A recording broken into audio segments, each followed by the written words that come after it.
Hey everyone, I'm Tamor Hussain, managing editor of GameSpot.com, and it's my pleasure to welcome you to the Play for All showcase, brought to you by GameSpot and The Mix. In this showcase, we're going to be highlighting developers that represent the bright future of video games, boosting awareness for games and teams that haven't had as much visibility as they deserve.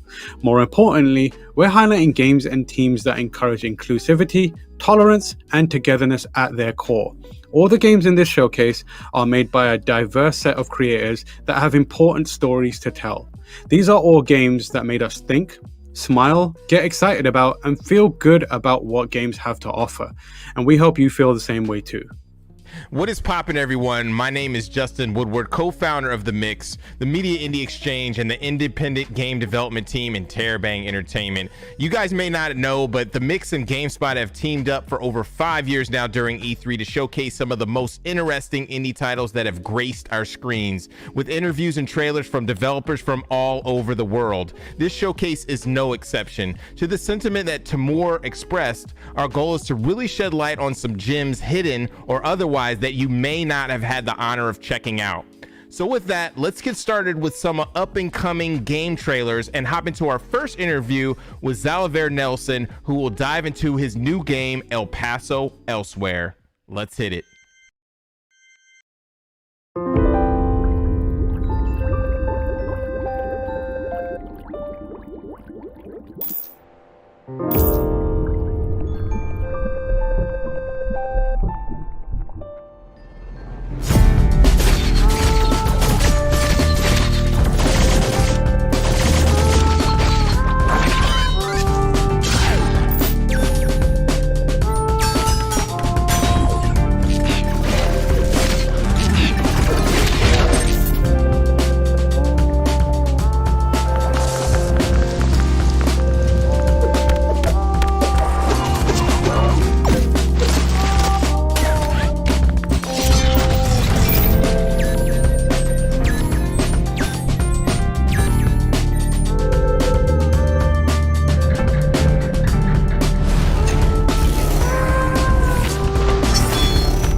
What is the most powerful drink around the world?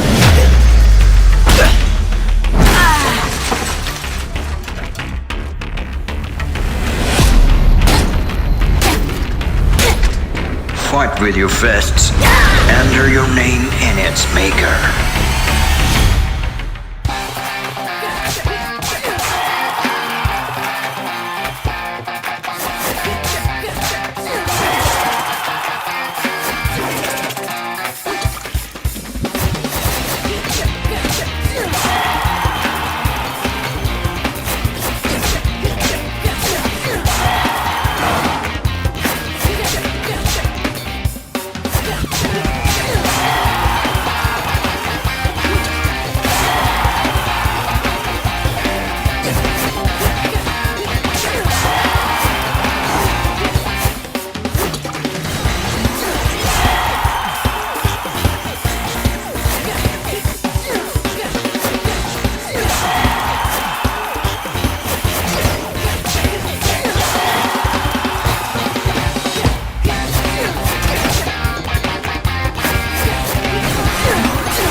Billy, the quiet kid sailing at sea.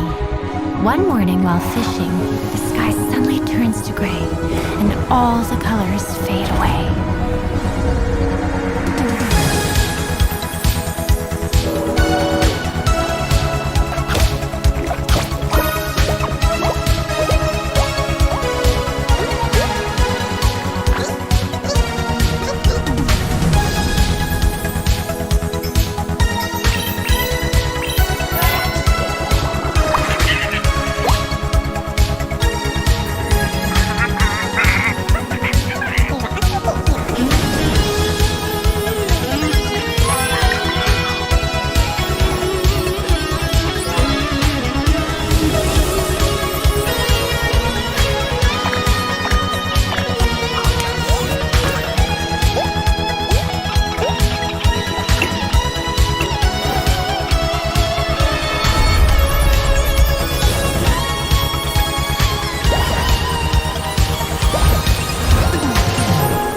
Rainbow Billy, the Curse of the Leviathan.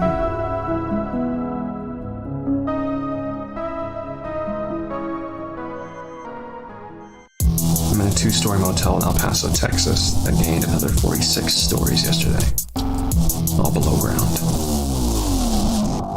It's extremely haunted. And Max is at the bottom. Dracula, Lord of the Vampires. She's waiting for me.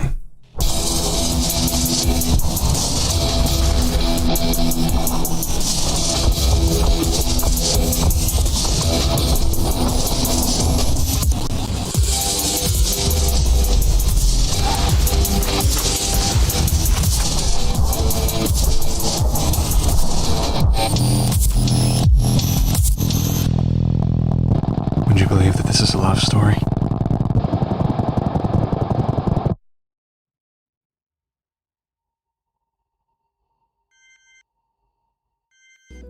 I love a person who respects the classics, and we have Xavier Nelson Jr., director on El Paso Elsewhere, rocking a Toe Jam and Earl t-shirt. How you doing, Xavier? Tell us about your t-shirt. The developer of Toe Jam and Earl gave it to me. I had the fortune of meeting him. He was like, "Do you want a t-shirt?" I was like, "Absolutely." And now this is one of the most treasured things that I put on my body. All right, Xavier. We're not here to flex. We're here to talk about your new game, El Paso Elsewhere. Which is itself a flex. Which is a huge flex. Like, I'm making a game and I've got a Told You I'm an Elsewhere t-shirt. Wow, living the great life. So you are from Strange Scaffold, a really cool little studio, and you've made a bunch of exciting games. But the one we're talking about today is El Paso Elsewhere, which it basically sold me on it the moment I read the description, which was supernatural neo-noir third-person shooter. I was like, I know exactly what that means, but there might be some people out there who are like, what the hell does that even mean? So tell us, what does that mean? What is El Paso Elsewhere? It is a spiritual successor and evolution to classic shooters like Dead to Rights, Max Payne, and anything that goes bump in the dark, really. We're taking noir conventions and that genre and this very kinetic, physical way of interacting with the world in slow-mo and applying that to a nuanced story of monsters and love and of fighting your way through hell floor by bloody floor. Awesome. What other games are out there, whether it's AAA or indie, are you looking to beyond, the obvious inspirations like Max Payne as things that are inspirational to you when you're making this game? Unexpected influence is the Die Hard trilogy for PS1. I love that game. That's why we're set in a motel, and that's why you're fighting in this bloody, darkened void. Not to get too personal, but a huge piece of this project comes from the idea and the fact that you can be anything in black these days, or at least that's what you're told. You can be president, you can be an astronaut, you can be a game developer. The one thing you can't be is black and angry. That's terrifying. That will terrify supportive white people, being black and angry. being black and justifiably raging against a world that itself is destroying not just people who look like you, not just your family, but also anything that doesn't fit into this very precise mold of how you are supposed to behave. So, long story short, we're making an original hip hop soundtrack, including such lyrics as "Terrorism is easy, be black in public," because there's nothing that more clearly expresses fighting through hell forward by bloody floor than some good old-fashioned hip-hop. Oh yeah. So I'm hoping that through the gameplay, through the narrative, and through our audio layers, we are delivering the same sense of freedom of expression and critically feeling badass, even if you're just sitting in your room in your underwear. Yeah, it's that playing feeling the of game. it's that feeling of knowing you can be yourself and be okay. Because I remember having that same feeling where I was like, I don't have to keep up with pop music just to fit in. I can just listen to rap if that's the only thing I want to do. And I remember I had that kind of realization around the same time Until the End of Time came out, Tupac Shakur's kind of album, and I just blasted the shit out of that album, and it was one of the best like months of my life. I was just to say, it's weird talking to people who don't understand that like a song like "The Police" isn't like, hey, we're going to jack up the police. It is an expression of, I cannot do anything against this overwhelming fascist force.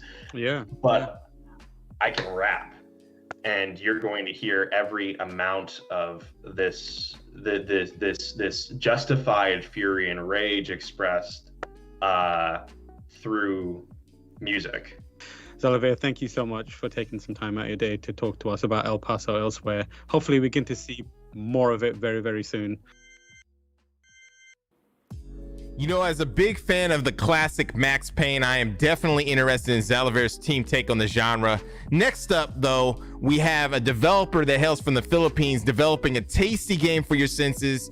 You know, every time I see a game that has to do with food in 4K, it makes me want to grab my phone and hit that DoorDash button to hop right in. But let's jump into some more trailers, and Tam will interview Chikon with Soup Pot in our next developer interview. Here is a world premiere.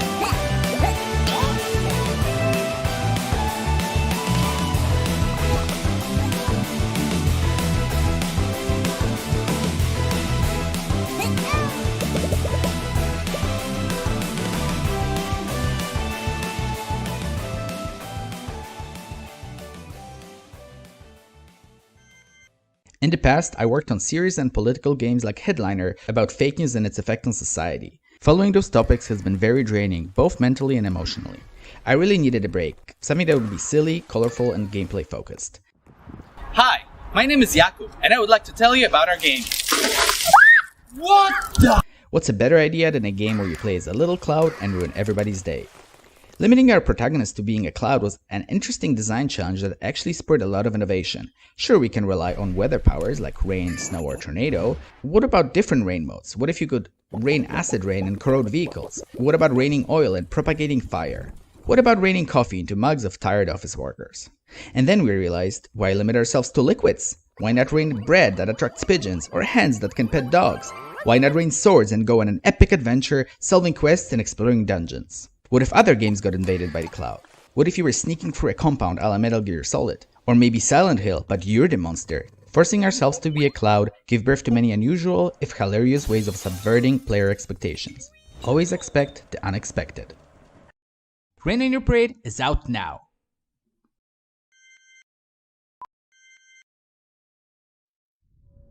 I remember what I can. Sometimes it's difficult. But when I do remember, I remember everything. The colors, the sounds, the words. Words are how I collect my memories. They are what tell me I'm still me.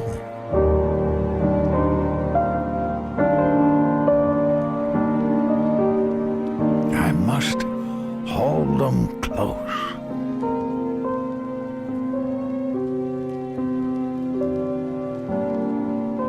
Before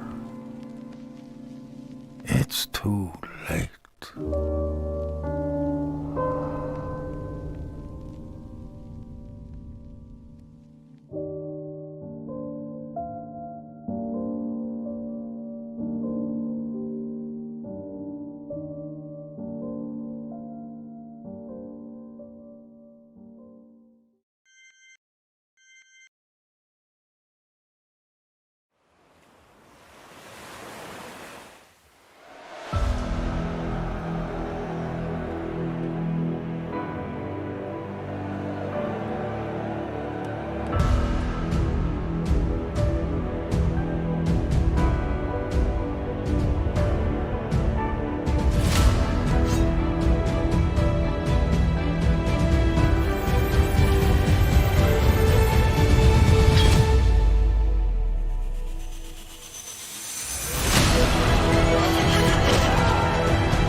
Cooking is a comforting outlet for a lot of people, and Filipino studio Chicon Club wants to give you the same warm and fuzzy feelings from their new game, Soup Pot. I'm joined by Gwen Foster, who has requested to be called Penguin Master, but is actually a technical director.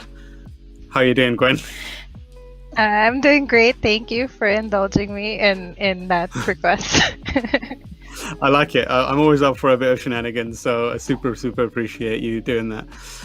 So my first question for you, Gwen, is tell us about Soup Pot. What is it, and why should people be interested in it? So one of the things that the team itself really wanted to do. So originally it was just Trina and me, who is the art director of the game.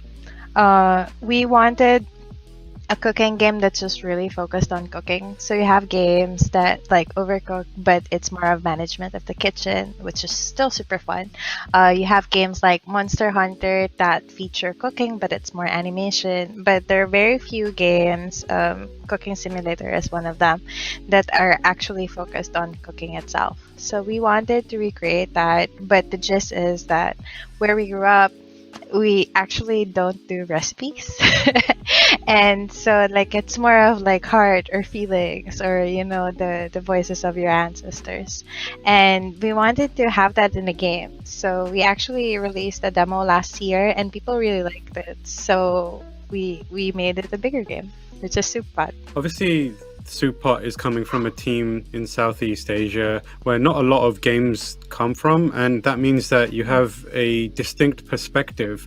How much in terms of when you're creating the game are you thinking about, hey, this is an opportunity for us to not only put a real cool game out, but also educate people around the world about our culture? And I know I, for one, don't have a lot of exposure to Filipino food, and like now I see this not only as a game that I want to play, but also as an educational experience. How much do you keep that in mind? The thing is that, and this might sound corny, is that, when you're making something, of course, start with what you know. So definitely, like, we wanted to do a cooking game, but of course, like, if we go ahead and do, like, Italian cooking, we're not going to be qualified to do that. And so it's a good coincidence in a way, because like we just generally want like more of our food to enjoy. And the thing is that with food, the more like we delve into it, and because like we have DLCs planned that would touch on different cultures, the more we realize that there's just so many similarities across the regions, that it's really about ingredients and then like how you do things. What do you think needs to be done, or what needs to happen for a region like Southeast Asia to become some kind of powerhouse in its own right, where people don't feel compelled to work for companies that are from other countries, but do what you do and put together a stronger presence in the region? What does the development community need to do, and what does the people outside of that, people who buy and play games, need to do to support that? I think one of the things that hopefully doesn't get me canceled is that because we are from this part of region of the world, there is that like, oh, this game isn't worth this much money.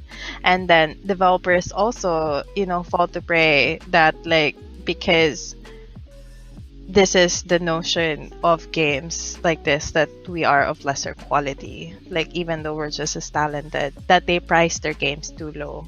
And then which, like to a consumer also thinks that like, oh, this is too cheap, like maybe it's not worth my money.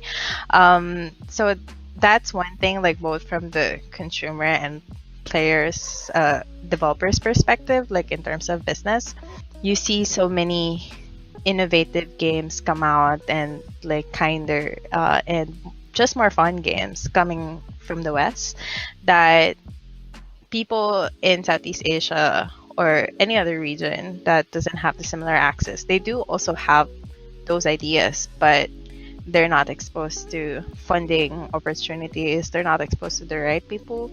And Twitter does help, but at the same time, you just, you have to have a strong heart and a thick skin to like get to a point where, you feel like you deserve it. That hey, that's basically what happened to us, is that hey, there are no games that don't have recipes.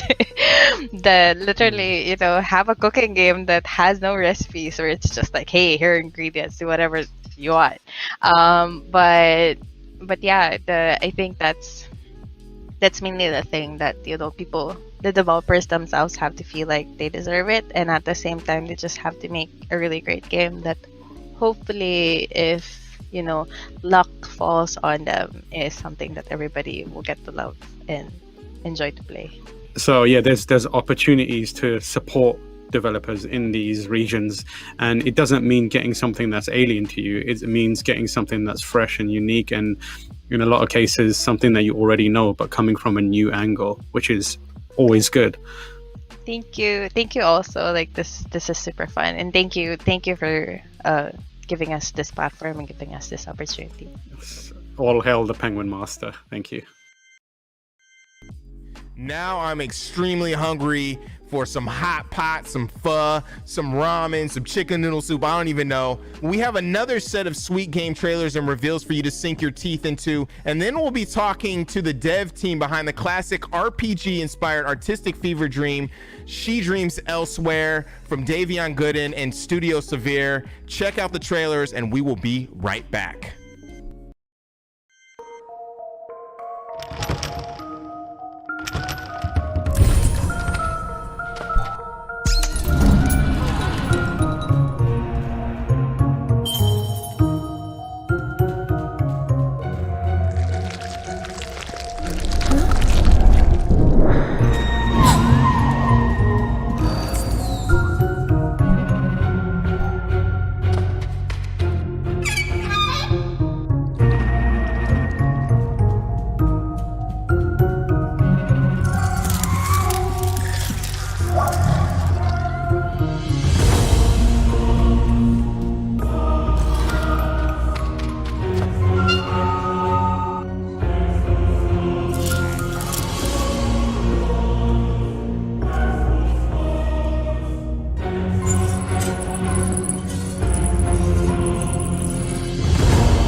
Welcome to Lahaina, a wonder of endless beauty and nature. Let your troubles melt away on this tropical paradise. Relax your mind and soul on one of our breathtaking beaches, or stimulate your adventurous side with exciting activities found all over the island. The Aloha spirit will leave its mark on you and keep you coming again and again. Get ready for an unforgettable experience that is sure to bring you peace, serenity, and plenty of magical memories. Lahaina, the destination of a lifetime.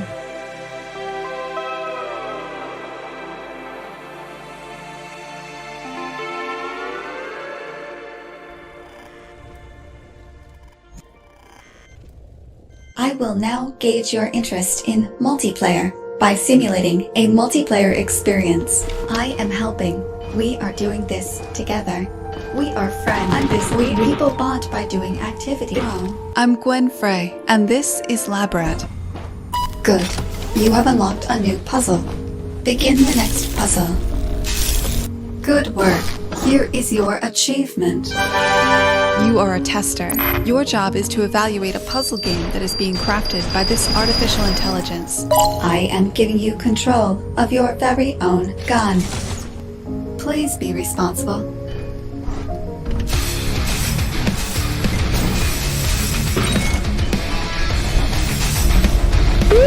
Unfortunately, the AI has gained access to more data than we anticipated, and it seems to be generating new games based on whatever it finds. The place where you live is dark and full of crimes.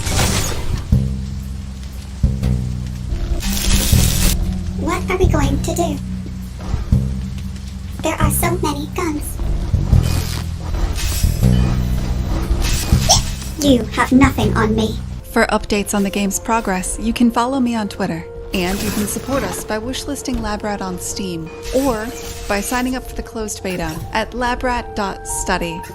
Thank you.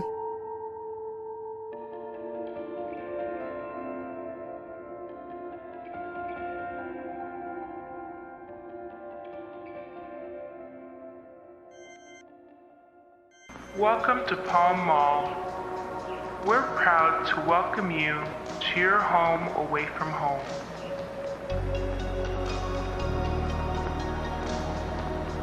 Grab some friends and head down to Waterson's, where you can shop till you drop with the best deals in town. Visit the world-famous Paradise Cinema, featuring wall-to-wall screens and unparalleled sound, and have a blast with the whole family at Luna Dreamland, featuring our newest, most wildest attraction, the Hall of Mirrors. Our courteous staff is here to serve you at all times. After all, only the best for our guests. So much variety, so much style. What are you waiting for? We can't wait for you to come visit us. Palm Mall, a place to relax, a place to explore, a place to dream.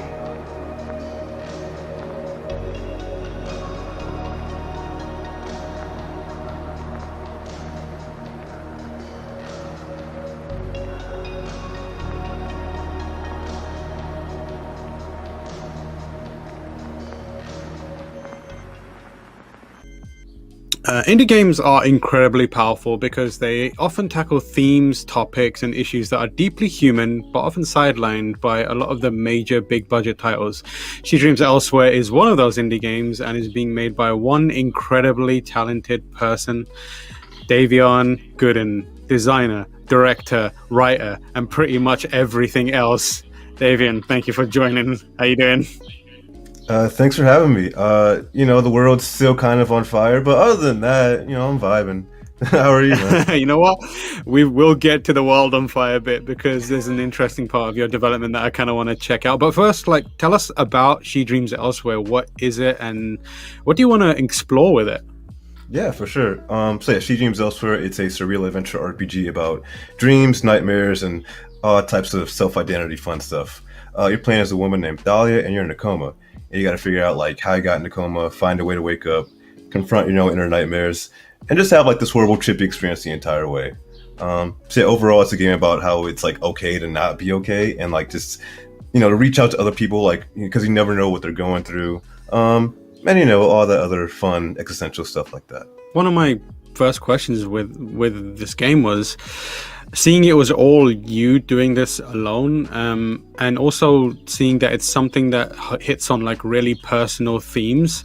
And we've seen a fair few one-person development teams that handles heavy subject matter. Undertale's an easy one to grab, but what's that process like, making a game on your own, but also, for want of a better phrase, putting your pains into that game, or your kind of learnings into that game?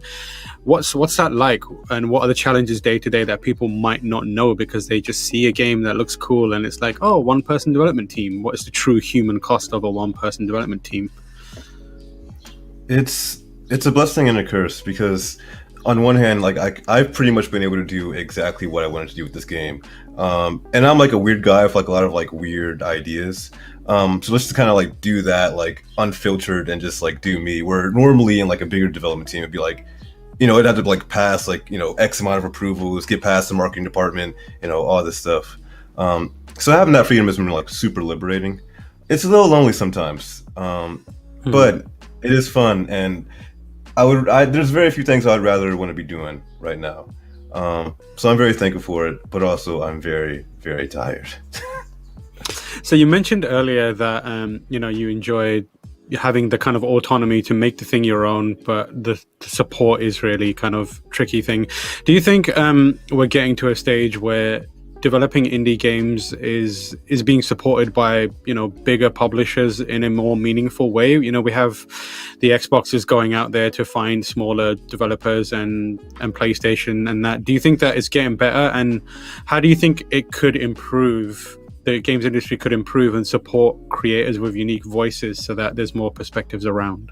I definitely do think it's getting better. Even just the support that I've gotten from big platforms like Xbox, Sony, or not Sony, Nintendo, all these other platforms that are just actually reaching out for like opportunities and just stuff just to support what I'm doing. That's dope, and I don't think you would have seen that, especially for a game like this, even 5-10 years ago. So that's really a big step.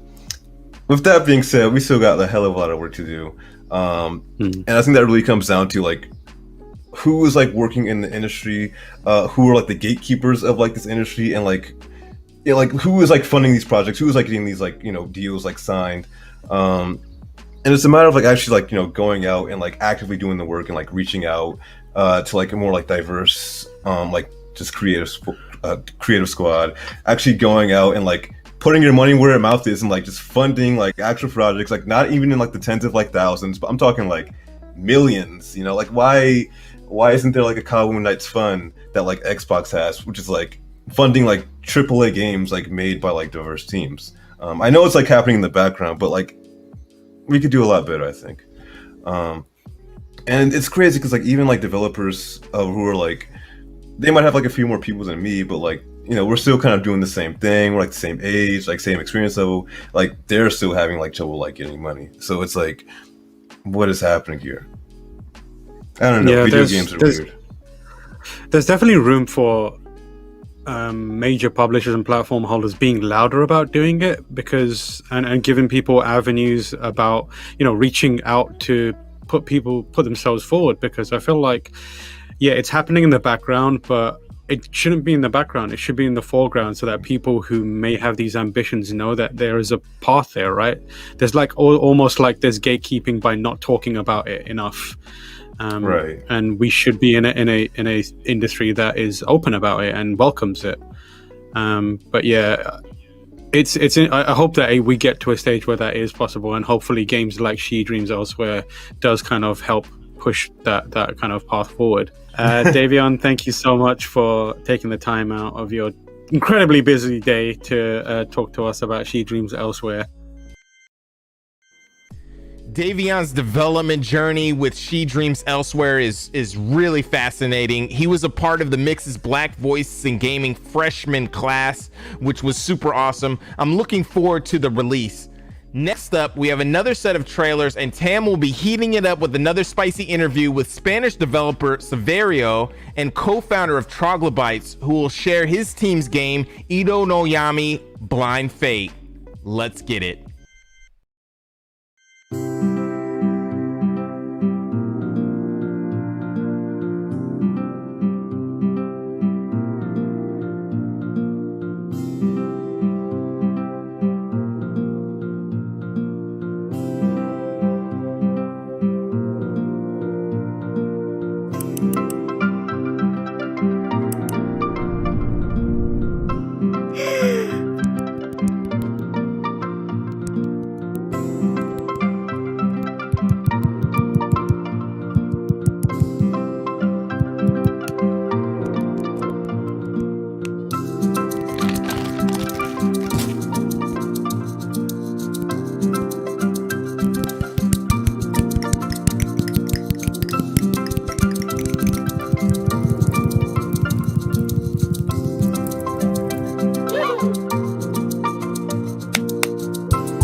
Chinatown Detective Agency. Where do I even start? Well, it's a vibrant, neon-lit point-and-click adventure game set in a future Singapore in the year 2032. It's a dark world inspired by hard-boiled detective films, comics, and novels. But out of all of our sources of inspiration, one towers above all. The classic Where in the World is Carmen Sandiego games of the late 80s and 90s. And these were the games that inspired Chinatown's most important gameplay mechanic, real research. As you play the role of Amira Dharma, an ex-cop and Interpol officer, You'll encounter cases with puzzles that will require you to literally look beyond the game for answers. That's right, you're going to have to consult Google to find the answers to the puzzles that cover a range of topics in history, art, science, and cryptography. These cases will also see you traveling the world to exotic locations in search of the next lead or to track down a person of interest.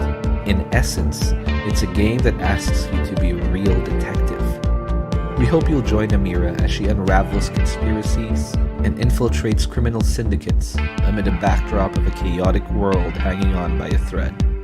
Chinatown Detective Agency comes out later this year on PC, via Steam, and a few other storefronts, and on Nintendo Switch.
It is my great pleasure to be joined by the CEO of Troglodytes Games, Saverio Caprioso, and we're going to be talking about Blind Fate Edo no Yami, a super exciting anime-inspired action game that I love the look of. Saverio, how are you doing today? Hi, Tamor. I'm fine. Hello, everybody. How are you? Doing good. Thank you so much. So, Edo no Yami, tell us a little bit about it. Blind Fate Edo no Yami, I should say the full name. Tell us a little bit about it. Where did the idea for it come from? It looks super cool. Yes, thank you. The idea of the game comes, of course, by something innovative that we want to apply in the world of the video games. Basically, the main character is blind, so you cannot see the environment. At the same time, he's also a cyborg, meaning that he can receive, handle data. And with the help of this data and of the sensors, he can perceive the environment, so you can navigate through the level. And we thought that this kind of combination is a really cool idea and will be welcomed by the public. Yeah, that's a really cool intersection of two kind of concepts. How does it actually manifest in the video game? You talked about the character being blind and then receiving data. Can you break it down a little more so people who might not understand how that comes together can kind of get a grasp of how the game plays? Yes, indeed. There are some other concepts. He receives data in his brain about the environment. Okay, so he sees the environment like, let's say, Google Map. So you see everything. But those data are old. They are from the past because it was an apocalypse. Due to the narrative, there was an apocalypse. So now, for instance, the environment has changed after so many years.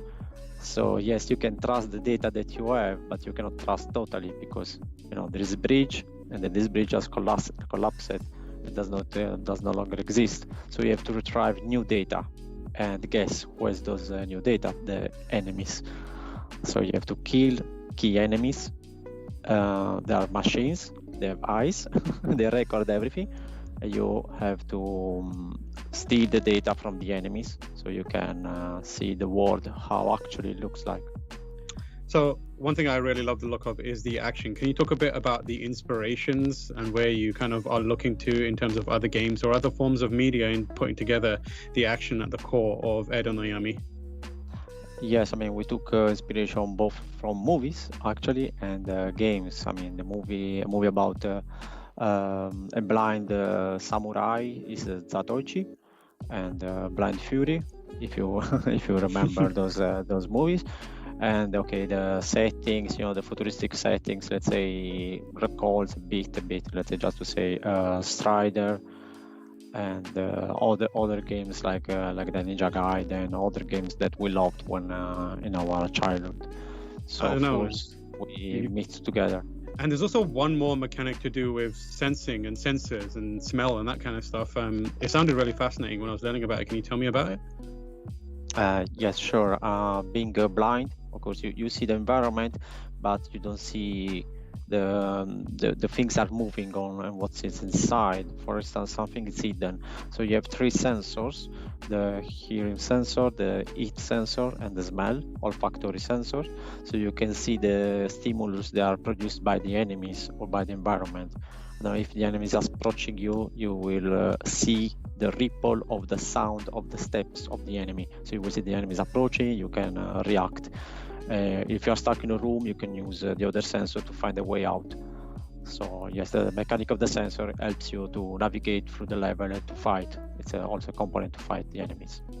For a developer that is kind of smaller but and has this kind of big vision in the same way that a team like yours has for Blind Fate, what would you say, what piece of advice would you give them to take the risk or take the shot at their dream and make a game that they want to, even if they do feel that they might have some hurdles because they are smaller developers? How would you empower those kind of indie developers? What would you say to them? So yeah, first of all, in my opinion, they should learn how to work together during some jams. There are many. Try to participate to any jams. Then you will see which concept you can work better, which is your reach in terms of cost, time, and production.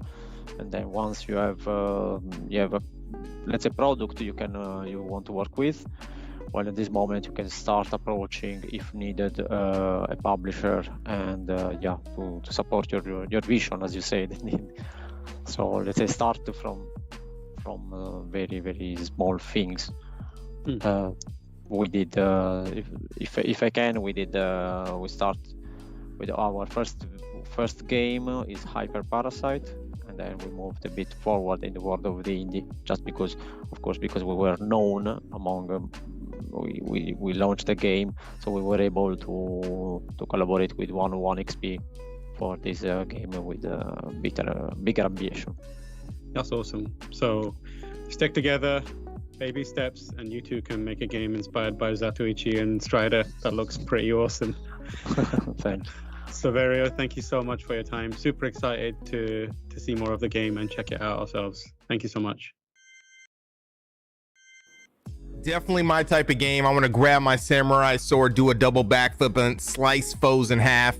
With our final interview, we will travel to Japan to the hot springs with our friend Derek Fields, co-founder of Waking Oni Games, to talk about his soon-to-be released game, Onsen Master. But first, some more slick trailers and upcoming releases.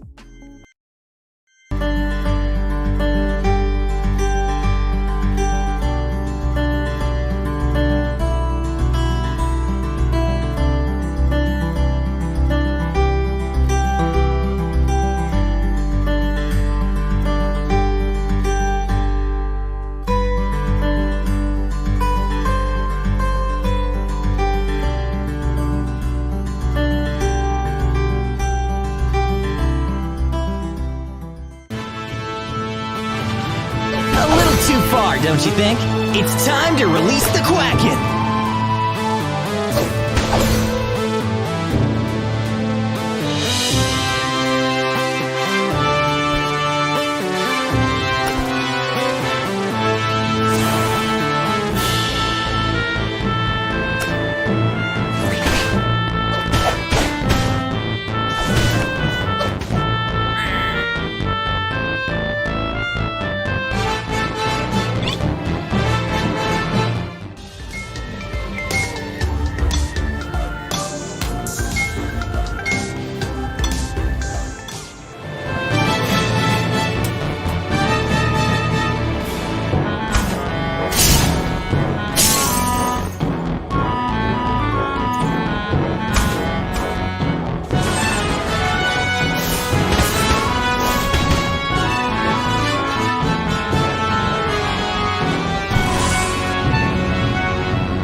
big for someone so small.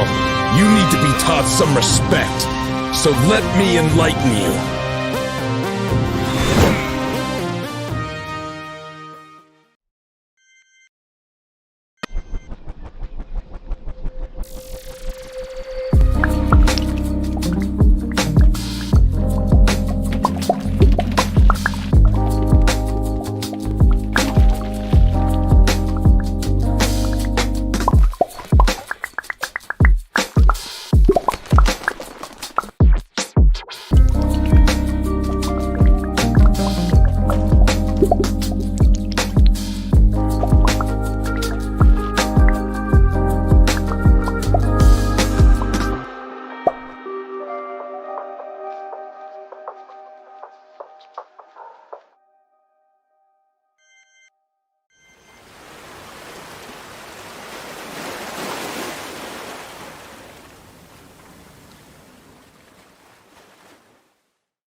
At a time where everyone is dreaming of relaxing in an onsen, Derek Fields, founder and director of Working Oni, wants you to manage one. Derek, what's going on here? All centered on being a cozy game, centered on connectivity and bringing people together.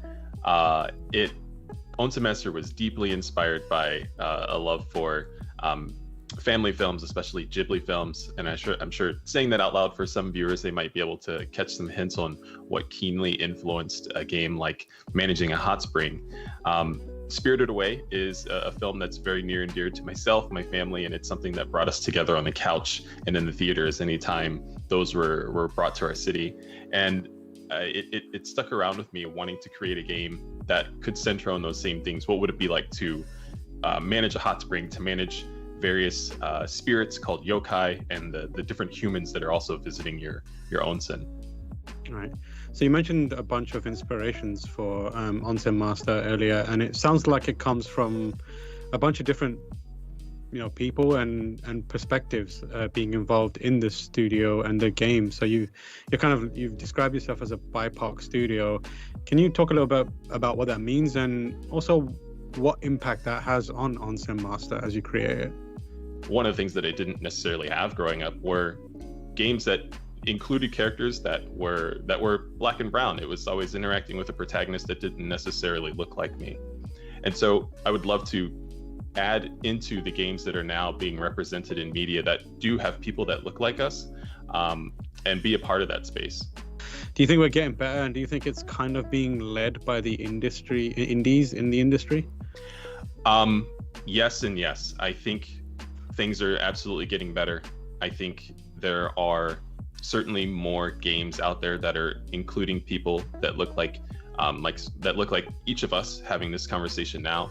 I think absolutely indie games are championing this inclusion and this representation that needs to be seen across the industry as a whole.